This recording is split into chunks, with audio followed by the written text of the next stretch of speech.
खुद पद्मावती देवी ने बताया हुआ अंतरिक्ष जी पार्श्वनाथ प्रभु का इतिहास आप जानते हैं। विक्रम संवत 1706 पाटन में चातुर्मास कर रहे पूज्य भाव विजय जी महाराज की दोनों आंखों की रोशनी चली गई। हर उपचार निष्फल रहा। तब गुरुदेव ने उन्हें उपाय बताया, देवी पद्मावती की साधना। महात्मा ने साधना कर देवी को प्रसन्न किया। पद्मावती माता प्रकट हुए और बोले, आपकी आंखों की रोशनी जाने का कारण आपके कर्म बंध है। हम आपकी आंखें लौटा नहीं सकते, लेकिन हां, आज के महाराष्ट्र के विदर्भ क्षेत्र में श्री अंतरिक्ष जी पार्श्वनाथ प्रभु की प्रतिमा विद्यमान है। आप उनके शरण में जाएं, अवश्य लाभ होगा। महात्मा बोले, आप देवी हैं, फिर भी असमर्थ, और एक प्रतिमा जी में इतना सामर्थ्य। माता बोले, पहले आप श्री अंतरिक्ष जी पार्श्वनाथ प्रभु का चमत्कारिक इतिहास जाने, आपको खुद ब खुद पता चल जाएगा। करीब 12 लाख वर्ष पूर्व लंका नरेश रावण के बहनोई राजा खर और उनके भाई दूषण, जो विद्याधर थे, वे राज्य के काम से प्रवास कर रहे थे। खर राजा को परमात्मा की पूजा करके ही अन्न ग्रहण करने का नियम था। दोपहर के समय जब वे पूजा करने हेतु तैयार हुए, तब पता चला कि सेवक प्रभु की प्रतिमा ही लाना भूल गए। यही एक भूल और हमें प्राप्त हुए अंतरिक्ष जी पार्श्वनाथ प्रभु। नियम का उल्लंघन ना हो, इसीलिए उन्होंने मिट्टी, गोबर और बालू की मदद से प्रभु की प्रतिमा बनवाई। विद्याओं से प्रतिमा को प्रभाव संपन्न बनाया और बाद में प्रभु की पूजा की। पूजा के बाद प्रतिमा जी को नजदीक में उपस्थित बावड़ी में विसर्जित किया और राजा ने अन्न ग्रहण कर आगे प्रस्थान किया। बावड़ी में उपस्थित देव ने ये प्रतिमा जी को बावड़ी में ही स्थापित कर अपनी शक्ति से और भी प्रभाव संपन्न बनाया और नागराज धर्मेंद्र के आदेश से प्रतिमा जी की कई सालों तक नित्य पूजा जारी रखी। बावड़ी में रहते हुए भी प्रभु की प्रतिमा ने कई अद्भुत चमत्कार किए। करीब 950 साल पहले अचलपुर के राजा श्रीपाल तीव्र कुष्ठ रोग से पीड़ित थे। शरीर में घाव पड़ते, रस्सी निकलती, जलन भी होती, रात को ठीक से नींद भी नहीं आती। सभी उपचार निष्फल हो रहे थे। इसीलिए राज्य मंत्रियों को सौंप राजा सहपरिवार देश भ्रमण पर निकल पड़े। नियति तो देखिए, भ्रमण करते हुए श्रीपाल राजा उसी बावड़ी के पास आ पहुंचे जहां पार्श्वनाथ प्रभु की प्रतिमा विराजमान थी। जोरों की प्यास लगने की वजह से उसी बावड़ी का प्रभावित जल राजा श्रीपाल ने पिया और हाथ पांव मुंह भी धोए। जब रानी ने दूसरे दिन सुबह देखा कि सालों से रात को नींद ना लेने वाले राजा आज गहरी नींद सो रहे हैं और राजा के हाथ पांव और मुंह पर कुष्ठ रोग का नामो निशान भी नहीं है, रानी के पूछने पर राजा ने उस बावड़ी के जल का चमत्कार बताया और रानी के कहने पर राजा ने उसी जल से स्नान किया और थोड़े ही समय में कुष्ठ रोग संपूर्ण नष्ट हो गया। श्रीपाल राजा का कुष्ठ रोग नष्ट तो हो गया, लेकिन उस चमत्कार को जानने हेतु उन्होंने उपवास शुरू किए। 3 उपवास के बाद चौथी रात्रि को बावड़ी के देव राजा के स्वप्न में आकर अंतरिक्ष जी पार्श्वनाथ प्रभु के दर्शन करवाए और कहा, इसी परमात्मा के प्रभाव से आपका कुष्ठ रोग नाश हुआ है। ये जानकर जब राजा ने प्रतिमा जी की मांग की, तब देव ने साफ मना कर अदृश्य हो गए, लेकिन रानी के कहने पर राजा ने उपवास जारी रखे।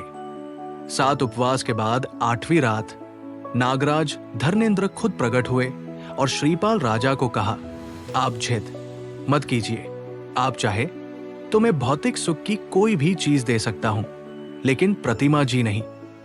तब राजा ने कहा कि मुझे भौतिक सुख की कोई आकांक्षा नहीं है, मुझे सिर्फ ये प्रतिमा जगहित कल्याण हेतु चाहिए, और जब तक प्रभु की प्रतिमा नहीं मिलती मेरे आमरण उपवास चलते रहेंगे। श्रीपाल राजा की बात सुनकर नागराज धर्मेंद्र मान गए, लेकिन कुछ शर्तें रखी। 1. कच्चे सूत के धागे से बनी पालकी से परमात्मा को बाहर निकालना। 2. ज्वार के डंठल और 7 दिन के बछड़े से बने रथ में प्रभु को विराजमान करना। 3. आपको नंगे पैर आगे चलना है। गलती से भी गंतव्य स्थान पर पहुंचने से पहले पीछे नहीं देखना, वरना परमात्मा वहीं रुक जाएंगे। ये सब कैसे मुमकिन था? लेकिन श्रीपाल राजा ने सभी शर्तें स्वीकार की। एक मंगल प्रभात को राजा ने कच्चे सूत की पालकी से प्रभु को बाहर निकाला और प्रभु की पूजा भक्ति की। धर्मेंद्र देव ने प्रभु को रथ में स्थापित कर राजा को कहा कि परमात्मा की आशातना ना हो, उसका अवश्य ध्यान रखें। हम अदृश्य रूप से प्रभु के साथ रहकर भक्तों की मनोकामना पूर्ण करेंगे। सभी बातों का स्वीकार कर राजा प्रभु को लेकर अपने राज्य अचलपुर की ओर प्रस्थान करते हैं। करीब 70 किलोमीटर जंगल के कच्चे और कठिन मार्ग पर चलने के बाद श्रीपाल राजा एक गलती कर देते हैं। करीब 70 किलोमीटर जंगल में चलने के बाद श्रीपाल राजा के मन में शंका हुई कि ये छोटे बछड़े परमात्मा का वहन करते होंगे, क्योंकि रथ और बछड़े दोनों की आवाज नहीं आ रही है। उसी वक्त राजा ने देखा कि आगे एक वट वृक्ष के पास मोड़ है और उस मोड़ पे राजा ने तिरछी नजर से परमात्मा को देखने की कोशिश की और यही गलती के कारण परमात्मा उसी वट वृक्ष के नीचे करीब 9 फुट ऊपर स्थिर हो गए। राजा ने कई प्रयास किए, लेकिन परमात्मा रथ में विराजमान नहीं हुए। राजा ने फिर से 3 उपवास किए और नागराज धर्मेंद्र प्रकट हुए। उन्होंने राजा को कहा कि यह आपकी परमात्मा की शक्ति पे हुई शंका का परिणाम है, इसीलिए परमात्मा अब आपके नगर में नहीं पधारेंगे। अगर आपको परमात्मा जगहित कल्याण हेतु चाहिए तो आपको यही जिनालय बनाकर परमात्मा की प्रतिष्ठा करनी होगी। राजा ने धर्मेंद्र देव की बात स्वीकार कर श्यामवर्णीय पाषाण से भव्य जिनालय का निर्माण कराया। लेकिन आश्चर्य, जिनालय में परमात्मा ने प्रवेश ही नहीं किया। जिनालय का निर्माण कराने के बाद राजा के मन में विचार आया कि मेरे बनाए हुए जिनालय में जब दिव्य और प्रभाव संपन्न परमात्मा विराजमान होंगे तब मेरी यश कीर्ति बहुत ही बढ़ जाएगी। यानी श्रीपाल राजा ने परमात्मा के नाम से अहंकार किया और ये दूसरी गलती धर्मेंद्र देव को मंजूर नहीं थी और इसीलिए परमात्मा ने जिनालय में प्रवेश नहीं किया। राजा ने धर्मेंद्र देव को बुलाने हेतु फिर से 3 उपवास किए, लेकिन निष्फल हुए। राजा की परेशानियां बढ़ती गई, लेकिन तभी एक उम्मीद की किरण दिखाई दी। अत्यंत ज्ञानी जैनाचार्य श्री अभय देव सुरीश्वर जी देवगिरी यानी आज के दौलताबाद में विराजमान थे। राजा की विनती पर आचार्य भगवंत श्री संघ के साथ परमात्मा जहां अवकाश में अद्धर थे वहां पधारे। हालत को जानकर आचार्य भगवंत ने 3 उपवास किए और नागराज धर्मेंद्र प्रसन्न हुए।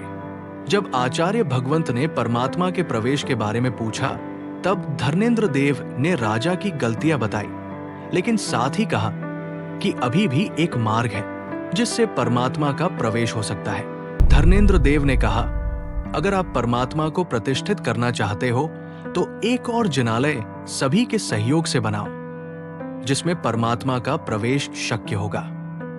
आचार्य भगवंत की प्रेरणा से पधारे हुए भक्तों के सहयोग से एक छोटे मंदिर का निर्माण हुआ। विक्रम संवत 1142 माघ शुक्ल पंचमी के दिन यानी आज से 937 वर्ष पूर्व आचार्य भगवंत अभयदेव सुरीश्वर जी और श्री संघ की उपस्थिति में देवों द्वारा श्री अंतरिक्ष जी पार्श्वनाथ प्रभु का आकाश मार्ग से जिनालय में प्रवेश हुआ और प्रतिष्ठा संपन्न हुई। प्रतिष्ठा के बाद परमात्मा आसन से लगभग 5 इंच अवकाश में अद्धर रहे। विराट दुर्गम ऐसे जंगल में परमात्मा की पूजा, सेवा, अर्चना एवं देखभाल हेतु राजा ने श्रीपुर नगर बसाया, जिसका आगे चल के शिरपुर नाम हुआ। कुछ इस तरह अंतरिक्ष जी पार्श्वनाथ प्रभु का पूरा इतिहास पद्मावती देवी ने भाव विजय जी महाराज साहब को बताकर कहा कि ऐसे प्रभावी परमात्मा के दर्शन से आपकी आंखों की रोशनी प्राप्त हो सकती है। दूसरे दिन सुबह भाव विजय जी महाराज साहब ने पद्मावती देवी ने बताई हुई सारी बात अपने गुरु भाई को बताई और व्याख्यान के माध्यम से ये बात पाटन के श्री संघ में भी प्रसारित हुई। परमात्मा के दर्शन हेतु गुरु भगवंत ने विहार निश्चित किया और श्री संघ भी उनके साथ जुड़ा। एक मंगल प्रभात को श्री संघ के साथ पूज्य भाव विजय जी महाराज साहब ने यात्रा प्रारंभ की। कई दिनों के प्रवास के बाद पूरा संघ अंतरिक्ष जी दादा के जिनालय पहुंचा और दादा की तेजस्वी प्रतिमा का दर्शन किए। लेकिन पूज्य गुरुदेव अंधेपन के कारण परमात्मा के दर्शन नहीं कर पा रहे थे। उन्होंने परमात्मा से अंतर मन से याचना की, अपने कर्मों की माफी मांगी और तभी चमत्कार हुआ। पूज्य भाव विजय जी महाराज साहब की आंखों की रोशनी लौट आई। पूरे संघ में आनंद का माहौल छा गया। रात को पद्मावती देवी ने प्रकट होकर श्री संघ के सहयोग से जिनालय का विस्तार करने की बात गुरुदेव को की और गुरुदेव की प्रेरणा से श्री संघ ने बात का स्वीकार किया। विक्रम संवत 1715 चैत्र शुक्ल छठ के दिन परमात्मा की पूर्वाभिमुख पुनः प्रतिष्ठा हुई। उस वक्त से परमात्मा अवकाश में लगभग 1 अंगुल अद्धर है। अंतरिक्ष जी पार्श्वनाथ प्रभु का ये पूरा इतिहास अंतरिक्ष जी पार्श्वनाथ महात्म्य नाम के ग्रंथ में 144 संस्कृत श्लोक के द्वारा लिखा गया है। यानी ये इतिहास कोई काल्पनिक कथा नहीं, बल्कि सत्य घटना है।